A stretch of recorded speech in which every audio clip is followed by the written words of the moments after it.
everyone. Good morning, good afternoon, and good evening. I'm Marian, and today we'll be featuring and talking to one of our amazing virtual assistants here in Remote Philippines Jobs. Let's learn more about her story, her journey, and her experience in this company. Please welcome Miss Jai. Hi, Jai. How are you doing? Okay. Fine. I'm doing great. I'm so excited with this testimonial interview with you. So before we start, Jai, can you please introduce yourself first? Hello, I'm Jai. I am 23 years old. I am an early graduate last July 2025. This is my first job as a virtual assistant. So I am assigned to focus on mass messaging, revenue tracking, bot testing, Reddit moderation, Reddit posting, and Reddit hiring. It sounds a lot, but I think for my past 3 months here in our company, I enjoy doing it. Wow.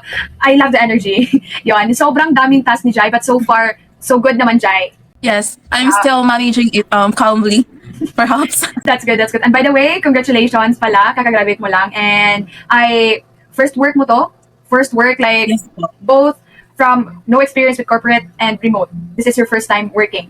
Wow, congratulations with that one. My first question to you would be, if you could describe your journey here in one sentence, and that would really inspire, no, with other individuals, especially yung mga kakagraduate lang, what would it be? I think the one sentence is fun and thrilling experience. It's fun. So in that way, I am new to this industry. First, it is thrilling.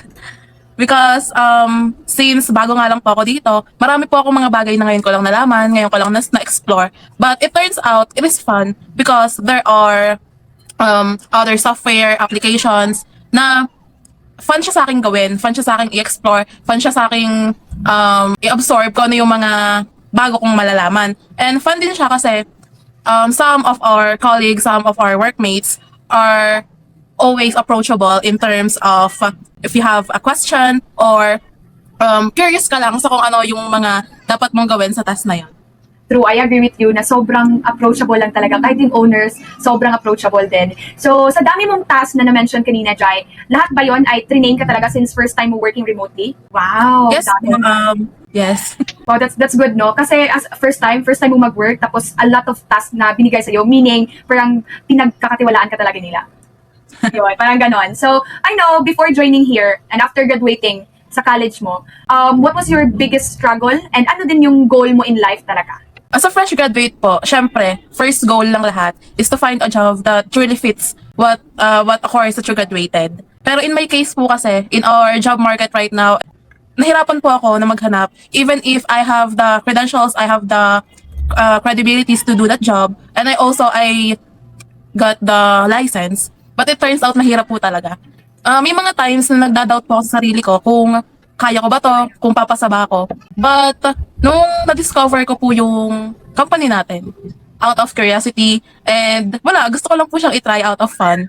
Nalaman ko po na it's not important po na kung ano yung tinapos mo, yun yung trabaho mo. Because you have the skills na magagamit mo pa rin po sa ibang bagay na hindi po kailangan na doon ka lang po mag-focus sa profession mo o sa isang bagay na alam mo lang. Because eventually po, we're people who's growing and who's developing in other terms, in other areas. I agree. So, yes po.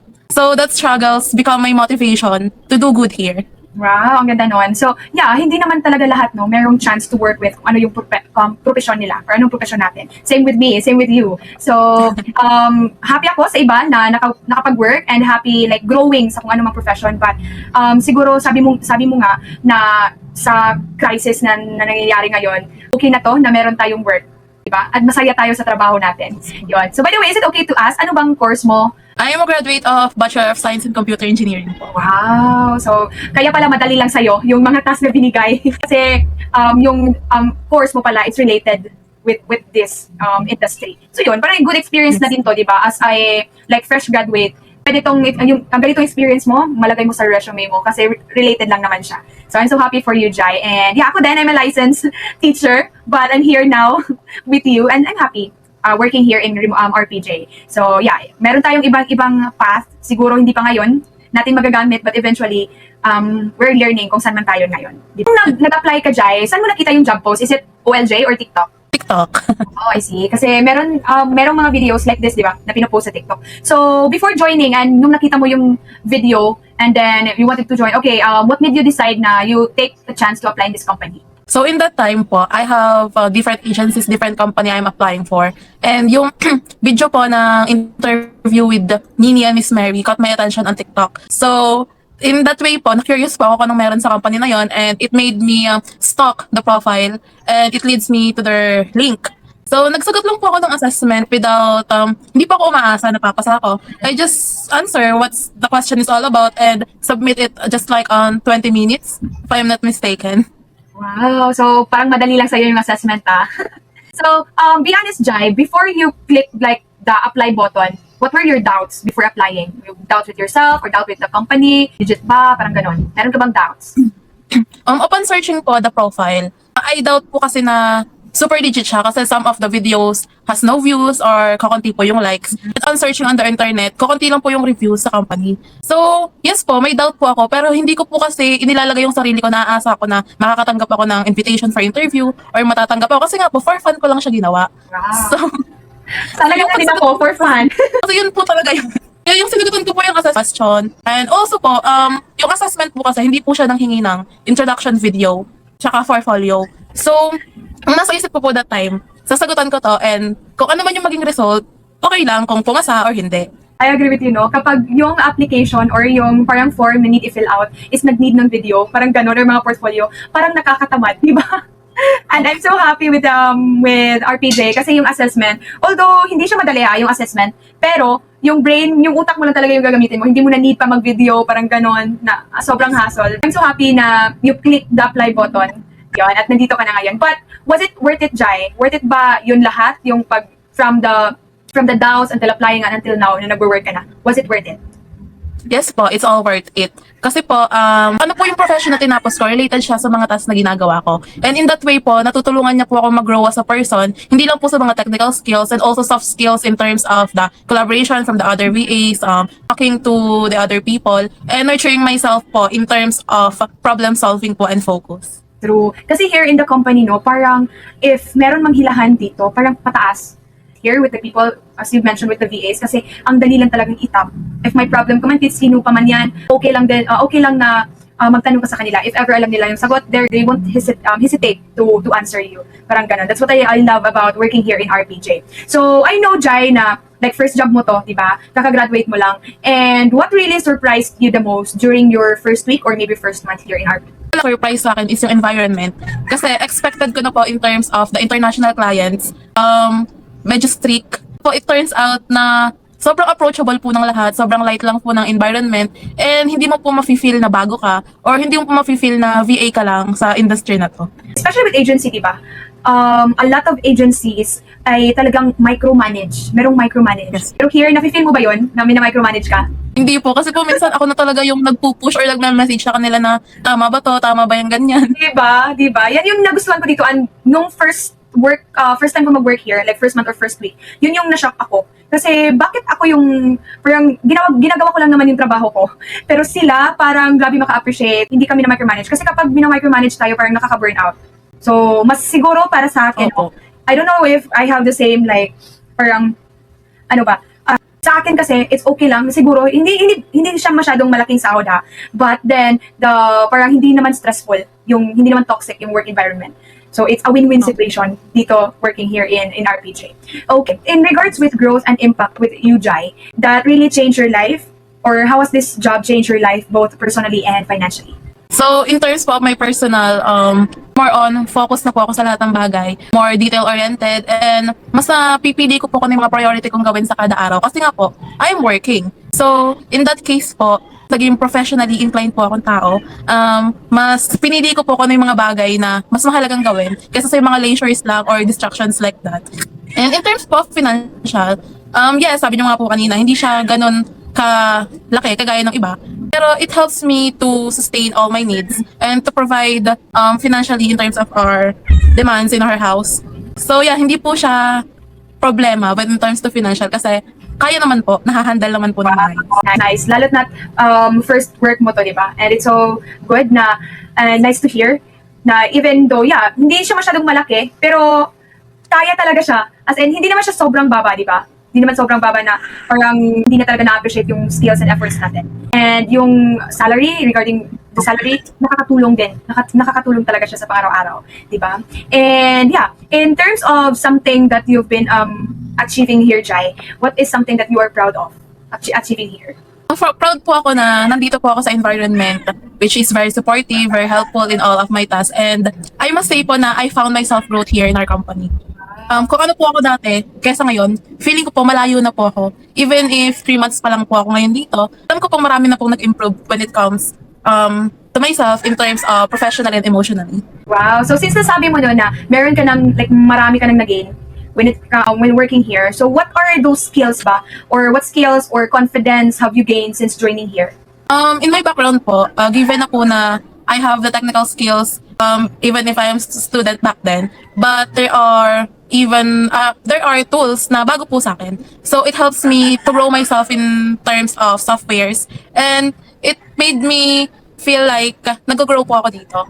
And kung ano natutunan ko naman po in terms of collaborating with other people, na hindi po lahat ng bagay nakadepende sa iba. So you need to initiate, you need to lead yourself in order for you to grow each day po sa environment na ganito. True. Lalo na VA tayo, di ba? Virtual assistant. So parang hindi na need na pagsabihan pa tayo. Dapat innate na sa atin na gawin kung ano yung, parang yun nga, sabi mo, dapat mag-initiate na tayo. Kasi yun yung role natin as a virtual assistant. But so far naman, kahit hindi tayo mag-initiate or walang work experience, di ba? We do have SOPs and trainings naman that they provide or the company provided. So it's not a problem to the newbies kasi we welcome newbies here, everyone. So for watching, okay lang talaga if you don't have any experience like Jai, wala siyang work experience, as long as gawin lang talaga yung trabaho, it will really pay off. Ganon lang yung process. Company Jai, are you planning to, na-foresee mo ba yung sarili mo na mag-stay here long term? Yes po. After the initial interview, I saw myself growing here in our company. Despite of the other offers from the other company, I chose to stick here because I saw myself growing in terms of technical skills, soft skills. Kasi po, in our company, I found calmness, peace. Kahit po, Freedom. grabe yung workloads, at the end of the day, hindi ka rin po sobrang stress, hindi ka rin pagod. So yeah, Yun I nga. see our growth here po. Opo. Yung parang here in the company, parang nakikita mo talaga yung peace, yung freedom, parang ganun. Pwede pala ako magtrabaho kahit hindi ako stress. Hindi ako nasa-stress. Yes po. Kasi hindi talaga toxic yung work environment. So yun, kahit na hindi naman lahat na company or maraming company din naman na maganda yung work environment. Pero dito talaga, yung hindi nagma-micromanage yung owner, yun talaga parang hindi siya nakaka-burn out. And even though na wala tayo in the same office. Kasi merong VA company or agency na kahit wala sila sa isang office, like this lang, remotely lang, pero sobrang stressful pa din. Sobrang toxic pa din. But here, even though, yeah, we are in a VA agency, and then we are all working remotely, pero hindi ko pa na-feel yung katoxican dito. Yan lang yung masasabi Wala ko. po talaga. So, yun, we want everyone then na ma-experience nyo din yun. That's why we're having this testimonial. Hindi to joke, guys, hindi to joke. Because we want other people na same with us noon na naghahanap din, na ma-experience din yung ganitong work environment. So, yun. And then, ano yung masasabi mo, Jai? Or paano, or bakit mo masasabi na this job and this work is a good opportunity to others, especially like you na graduating student, ganon, or mga working student? How can you say that this is a good opportunity to them? I must say na this is a good opportunity, lalo na po sa mga taong first-time job seeker, fresh graduate. Kasi po, very open po tayo in terms kahit na wala kang experience, wala kang mape-present na portfolio, or wala kang alam sa ibang bagay. Pero kasi po, nandyan po sila to guide us. Hindi po sila matatakot na sumubok. Kasi po, may mga tao behind our company na willing to help. And also, sabi niyo nga po kanina, we have our SOPs and madali naman po siyang intindihin. So, taking a risk on applying in this kind of company is worth it. Guys, na it's really worth it. Parang magandang company talaga yung RPJ to have like your training ground in any kind of niche that you want to parang i-take on. So, siguro at first, it feels risky, di ba? Like, ano naman. Pero, yeah, it's okay to try then and try it with RPJ, everyone. Yun lang yung masasabi ko, hindi to clickbait or ano man. Do you have any tips for the applicants who want to pass the hiring process here? For me po, yung tip ko po is, don't be afraid to take a risk. Kasi po, may mga bagay na wala man sa plano natin, hindi man meant to be para sa atin. In that case po kasi, when you take your risk, merong mga offers, merong mga bagay na hindi mo kayo, when it comes to our company, applying here is good opportunity for us. And if you take a risk, hindi naman po kasi basihan kung ano yung tinapos mo, ano yung skills na meron ka. Kasi po meron po tayong mga tao behind our companies that is willing to help. And also, rin po kanina, very mabilis intindihin yung SOP natin. So taking a risk doesn't mean that you'll do it just for fun, just like me, out of curiosity. But you'll do it kasi po naniniwala ka sa sarili mong kaya mo. And you have the confidence in you. Kung sa ngayon, hindi mo pa nahahanap yung confidence mo. Pwede kang sumubok dito, pwede mong subukan kung ano mga kaya mo. And it turns out na at the end of it, you'll realize that it's all worth it. True, I agree with you, Jai. So much wisdom. Kasi I agree with you din na hindi mo din naman malalaman kung hindi mo susubukan. Diba? Doon mo lang din malalaman kapag andun ka na, trinay mo na. And then, I'm so inspired with you, Jai, and hopefully other individuals will be inspired, no? So, graduate lang, she's starting to building herself. And I'm so proud ako sa mga ganyang mga kabataan. Meron ng mga 18 years old gusto na magkatrabaho, diba? 19 years old. As long as you're legal, you're okay to work here. Basta i-ace nyo lang yung hiring process nyo. Hindi naman putyo-putyo yung hiring process dito, but masasabi talaga namin na madali lang siya. Kaya talaga siya as long as you did your best, do your job, and parang magtiwala ka din sa sarili mo. Just like what Jai did. Ganun lang siya kasimple. So, yun nga ang sabi ni Jai, take a risk kasi baka sa pag-risk mo, worth it pala lahat.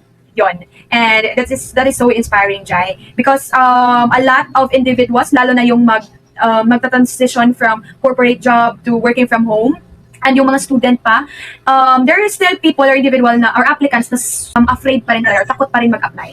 Hindi man sa interview, takot, pero baka like masayang lang yung effort, ganon, di ba? You are an inspiration, Jai, to everyone, to all the students. Gustong mag-apply or sa kakagraduate lang, congratulations sa inyong lahat. Mag-take a risk na kayo here with RPJ.